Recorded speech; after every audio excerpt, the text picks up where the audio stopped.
Companies होंगी। अगर web 3.0 तो क्या हम अकेली कंपनी है? क्या मिथन एक्सराइज अकेला ऑप्शन आपके पास? नहीं, आपके पास बहुत सारे ऑप्शन है। एक ढूंढोगे 100 मिलेंगे, एक ढूंढोगे 100 मिलेंगे, बहुत सारे ऑप्शन है। लेकिन मिथन एक्सराइज क्यों करना है? उसका कारण है हमारा इकोसिस्टम।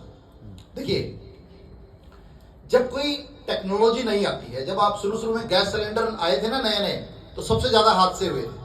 जब बिजली के कनेक्शन आने शुरू हुए तो बहुत सारे लोग के साथ बहुत बुरे हादसे हुए थे। जब लोगों ने नई नई ड्राइविंग सीखी थी तो ज्यादा खतरे होते हैं एक्सीडेंट के। इसी टाइप से जब नई टेक्नोलॉजी आती है तो अच्छाई के साथ साथ कुछ बुराइयां भी आती हैं, और इसलिए लोगों को नॉलेज नहीं होता तो मैनिपुलेशन होने के चांसेस ज्यादा होते हैं। तो बहुत सारे प्रोजेक्ट मार्केट में ऐसे हैं जो मैनिपुलेशन कर रहे हैं वेब 3.0 के नाम से।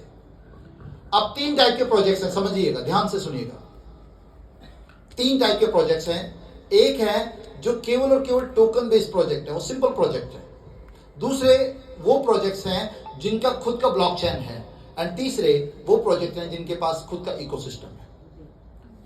अब जैसे मैंने आपको बताया कि वेब 3.0 के अंदर फाउंडेशन क्या रहने वाली है? हेलो,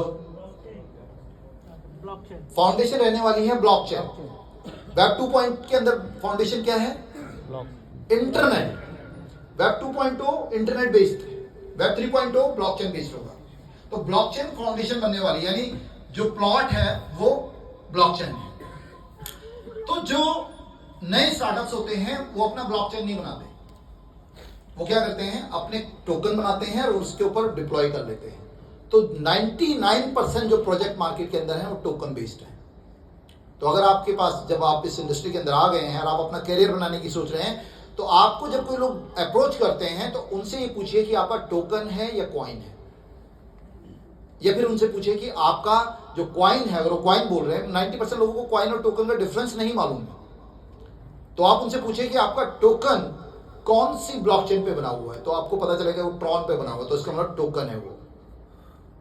अगर वो बोलते ट्रॉन पे बना हुआ है, BSC पे बना हुआ है, बाइनेंस पे बना हुआ है, तो वो टोकन है। तो हमारे पास टोकन बेस्ड प्रोजेक्ट्स होते हैं जो केवल टोकन लेके आते हैं, किसी दूसरे की ब्लॉकचेन पे बनते हैं, और वो अपनी यूटिलिटी कुछ बोलते हैं, हमारी कम्युनिटी में ये सर्कुलेट होगा, और उस पर वो धंधा करते हैं, उसको बेचते हैं, एंड 90% चांसेस ये होते हैं कि वो फ्लॉप हो जाते हैं। रीजन बीइंग कि जिस ब्लॉकचेन पे वो हैं वो अपनी ट्रांजेक्शन का फी बढ़ा देता है। जब फी बढ़ाता है तो वो सक्षम नहीं होते हैं उसको पे करने में, और कई बार जो है इस टाइप के प्रोजेक्ट कोलैप्स कर जाते हैं। 90% चांसेस होते हैं। दूसरे प्रोजेक्ट होते हैं जो अपना खुद का ब्लॉकचेन बनाते हैं।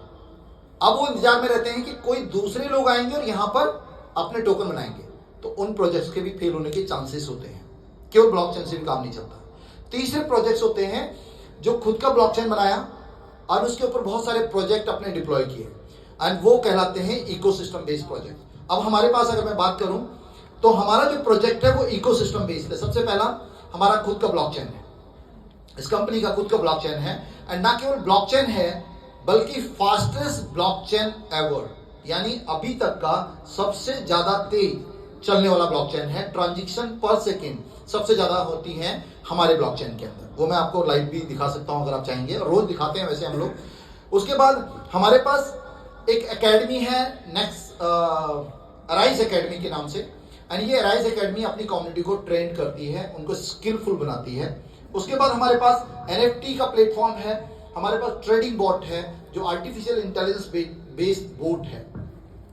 अगर आप ट्रेडिंग में इंटरेस्टेड है तो ये आपके बिहाफ पे ट्रेड करता है, जब आप सो रहे हैं तब भी, और फ्यूचर में ट्रेड करता है। जो लोगों को ट्रेडिंग का नॉलेज है वो लोग समझ सकते होंगे, फ्यूचर में ट्रेड करता है, एंड BTC और USDT के पेयर पे ट्रेड करता है। तो यहाँ पे चांसेस हैं बहुत कम होते हैं लूज होने के आपके पैसे के, एंड इन केस अगर मार्केट नीचे भी जाता है, इन दैट केस भी आप अर्न कर सकते हैं। उसके बाद हमारे पास खुद का NFT कलेक्शन है। जैसे मैंने आपको बताया था कि जो मेटा वर्स होगा उसके अंदर जितनी भी चीजें यूज होनी है वो NFT की फॉर्म में यूज होनी है, और ये NFT का हमारा पूरा 17,000 NFT का पूरा कलेक्शन है। स्मार्ट इलेक्ट्रॉनिक्स प्रोडक्ट्स, इस कंपनी ने बेस्ट पार्ट क्या किया मालूम है? देखिए, टेक्नोलॉजी कैसे आपकी लाइफ में एंटर करती है आपको पता भी नहीं चलता, आप उसको देख नहीं पाते, आप उसको महसूस करते हैं बाद में। आज की डेट में क्यूआर कोड, यूपीआई बहुत कॉमन टर्म हो चुका है। ये सुनो, आप ये देखिए कि छोटे छोटे वेंडर्स, दुकानदार जो हैं, उनके पास क्यूआर कोड लगे हुए हैं। कितने लोगों को लगता है कि पान की दुकान वाले को क्यूआर कोड टेक्नोलॉजी समझ में आती होगी? किसी को भी नहीं। लेकिन उसको एक चीज समझ में आती है कि अगर ये नहीं लगाएगा तो तेरा सारा का सारा ग्राहक बगल वाली दुकान में चला जाएगा। समझ रहे हैं? तो इसलिए वो बाय डिफॉल्ट टेक्नोलॉजी में हिस्सेदारी ले चुका है। एंड इसका बेनिफिट क्या हुआ? इसका बेनिफिट ये हुआ, जिन्होंने क्यूआर टेक्नोलॉजी के शेयर ले रखे हैं, उस कंपनी के शेयर ले रखे हैं, जिनका उसमें इन्वेस्टमेंट है, उनको कई गुना का मुनाफा हुआ। और आज की डेट में आलम तो ये है कि आप पीरागढ़ी चौक पे आप देखेंगे तो वो सनी मांगने वाले जो लोग हैं ना, वो भी क्यूआर कोड लगाए घूम रहे हैं। उनको ये मना नहीं कर सकते, भाई खुले नहीं है, बोला सर क्यूआर कोड है। Getting my point? समझ में आया? हमने उस चीज को समझा है। हमने क्या किया? हमने बोले गांव का किसान है यार, उसको वेब 3.0 बोलेगा, वो खुजाएगा, बोलेगा अरे क्या बकवास कर रहा है यार, जब आएगा तब देख लेंगे। अभी चल, ऐसे बोलेगा नहीं बोलेगा? हमारे एक अंकल हैं, बहुत एज हैं, वो भी इस बात को नहीं समझेंगे। लेकिन एक बात तो समझेंगे कि जैसे मैं अब मेरे घर की मैं बात करूं, मेरे को रेफ्रिजरेटर टेक्नोलॉजी के बारे में कुछ नहीं पता, लेकिन मेरे घर में रेफ्रिजरेटर है। मेरे को पंखे के कैसे काम करता है मेरे को नहीं पता उस टेक्नोलॉजी। मेरे घर में पंखा है, मेरे घर में बिजली है, मेरे घर में एसी है, मुझे उसका टेक्नोलॉजी नहीं पता। हमारे बीच में एसी के एक्सपर्ट बैठे हैं, उनको टेक्नोलॉजी का पता है, लेकिन एसी मैं भी यूज कर रहा हूं सर। हर चीज को आपको समझने की जरूरत नहीं है।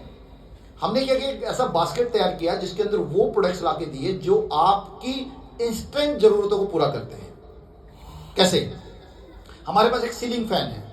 अब ये फैन अगर आप लेते हैं, फैन की रिक्वायरमेंट तो हर घर को है। इस फैन में खासियत क्या है? इसके अंदर पावर बैकअप है। तो पावर बैकअप है तो 3 से 8 घंटे का बैकअप देता है। उसके अलावा क्या है? बिजली के कंजम्पशन को 75% कम कर देता है। जब बिजली के कंजम्पशन को 75 कम करेगा तो शहरों के लिए बहुत अच्छा है, बिकॉज हमारे बिजली के बिल बहुत ज्यादा आते हैं। बैकअप देते हैं तो उन एरियाज के लिए बहुत अच्छा है जो ग्रामीण क्षेत्र हैं, जहां पे बिजली की कटौती आज भी समस्या बनी हुई है। अब एक किसान को, जिसको हल चलाने के अलावा कुछ नहीं आता, उसको तो ये पंखा तो उसकी रिक्वायरमेंट है कि नहीं है? अगर वो पंखा खरीद लेता है तो बाय डिफॉल्ट वो वेब 3.0 टेक्नोलॉजी में हिस्सेदारी ले लेता है। This is the best part of this program. By default वो वेब 3.0 का हिस्सा, उसने पंखा खरीदा जो उसको खरीदना ही था, और ऐसा पंखा जो मार्केट में उपलब्ध नहीं है, एंड वो वेब 3.0 टेक्नोलॉजी का हिस्सेदार बन गया। बाकी बाद में जब पैसा आएगा तो उस भाषा तो सबको समझ में आती है कि नहीं आती? जब पैसा होता है तो किसान ही नहीं बोलता है आप तो अनपढ़ है यार, अपने को नहीं मालूम, ऐसे बोलेगा कोई किसान? एक अनपढ़ से अनपढ़ आदमी पैसे की भाषा को समझता है। तो यहां पर हमने एक ऐसा बास्केट तैयार किया है जो आपकी रिक्वायरमेंट को पूरा करता है आपके इंस्टेंट प्रोडक्ट्स के माध्यम से। हमारे पास एक ऐसा मैजिक बॉक्स है जो आपके नॉर्मल एलईडी को स्मार्ट टीवी में तब्दील कर सकता है। आज आप फ्लिपकार्ट, अमेजॉन प्राइम और इसके सब्सक्रिप्शन लिए बैठे हैं, तो यहां पर उसकी जरूरत नहीं है। थाउजेंड्स ऑफ चैनल्स आपको फ्री ऑफ कॉस्ट मिल जाते हैं। तो उसके अलावा हमारा खुद का क्रिप्टो वॉलेट है और बहुत सारी एप्लीकेशंस हैं। 160 कंट्रीज के अंदर ये कंपनी ऑपरेशनल है, जहां पे बिजली के बिल पे किए जा सकते हैं, फोन के बिल पे किए जा सकते हैं, फोन की सर्विसेज ली जा सकती हैं। आगे बढ़ाइएगा सर। तो इस टाइप से एक इकोसिस्टम है जो डिफरेंट स्ट्रीम ऑफ इनकम, यानी अलग अलग सोर्स से पैसा कमा के देता है। अब अगर आप इस कम्युनिटी का हिस्सा हैं, अगर आपने टाटा का शेयर खरीद लिया और सो गए खरीदने के बाद, 10 साल बाद आपकी